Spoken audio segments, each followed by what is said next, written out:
Alright, some of you may recognize this as an A.O. Smith water softener. And basically I was hearing a popping noise coming from this device and it wasn't turning. So there's a gear on the back of that. It basically just turns that piece. And it goes between home and then brine, rinse. There's a couple settings on that wheel. And it's basically pushing that in to turn on and off, suction, whatnot. But basically I had a bad motor. This is a A.O. Smith part 100238187.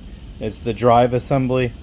And you can see right there, these teeth are all torn up. And basically it wasn't allowing the motor to turn. It got right there and it was basically making a popping noise. And my salt brine tank was full of water, wasn't draining out.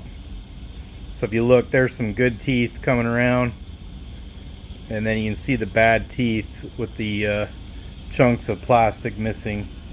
And all this does is it moves this piston in and out. So when this turns, it adjusts the position on the tank so water can either go into or out of the A.O. Smith water softener.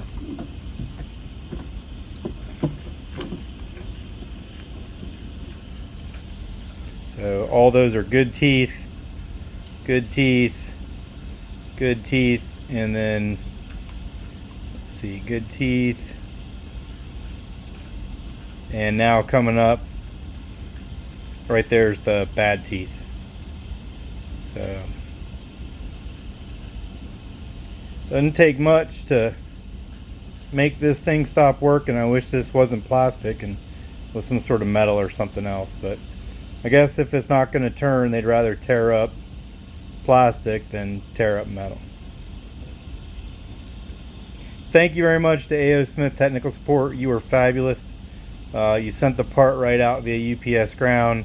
Nothing but good things to say about the A.O. Smith support person that I worked with over the phone.